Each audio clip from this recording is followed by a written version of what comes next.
The Cubs have won more games over the last 4 seasons than any other team, including their magical 2016 title run, but Theo Epstein has instilled a win now sense in Chicago. Mesa, Arizona. So, what happens when you help deliver a team's first championship in more than a century? Do grateful fans really buy your meals and drinks for the rest of your life?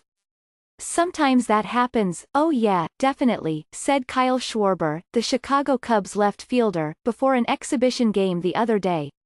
We're not here always trying to take advantage of people, but it's a nice gesture and we get it. We always make sure we try to take care of them. On the field, the Cubs have continued rewarding fans since their magical championship run in 2016. They have returned to the playoffs in each of the 2 seasons since, part of a 4-year stretch in which they have won more games than any other major league team, with 387.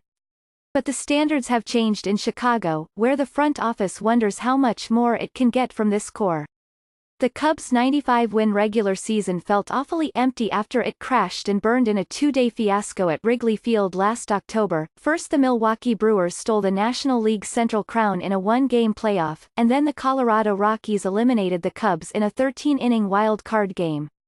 I think everybody, including me, we were trying to do everything ourselves instead of as a team, second baseman Javier Baez said. You only make it harder for us and for the team. I think we waited until the season was over to look at it and try to make the adjustments, but obviously, there was no game that day. The Cubs were the first team kicked off the postseason stage, which became another showcase for Theo Epstein's former team, the Boston Red Sox, who won their 4th championship this century. Epstein's influence on that roster remains. Mookie Betts, Jackie Bradley Jr. and Xander Bogaerts all signed while he was general manager, but his Cubs lack a companion piece for their 2016 trophy. To get it, Epstein, the Cubs' president of baseball operations, brought back nearly the entire roster from 2018, dropping no significant players and adding only at the margins, infielder Daniel Descalso and relievers Brad Brach and Xavier Chadeno. But this group will run out of chances, Epstein said, if it continues to struggle as it did down the stretch. In the second half, we completely fell apart offensively. Epstein said. We went to the worst quartile you can be in. We were hitting the ball softly, hitting the ball on the ground, striking out, not walking and not getting on base. We went from exactly where you want to be in the first half to exactly where you don't want to be. We still haven't really put our finger on it. It was probably an anomaly, Epstein said, but he added an ominous warning, if not, then we're not who we think we are, and we'll have to make sweeping changes. We'll find that out this season. Epstein underscored that urgency in November by announcing that he would not discuss a contract extension for manager Joe Maddon, at least not for now. I've always believed if you do your job, things take care of themselves. I've always worked from that premise, said Maddon, the former Tampa Bay manager who earns $6 million per year on a deal that expires after this season. I've worked on 1-year deals in the minor leagues, and my first deal with the Rays had a 2-year option, so I've been there before. I'm really not concerned, and quite frankly, I feel actually pretty good about it. It's an interesting situation to be in, but I really anticipate being here for a long time. I know from the outside in I'm going to get a lot of these questions, but the best way I can answer it is just like what I'm talking about, owning it now, staying focused in the present tense. That's the best way to handle any situation.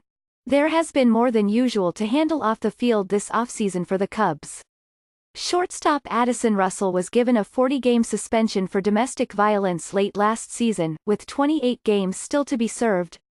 In February, the news outlet Splinter published a cache of racist emails sent and received by Joe Ricketts, the billionaire patriarch of the family that owns the Cubs, that focused on fear of Muslims and contained conspiracy theories about former President Barack Obama.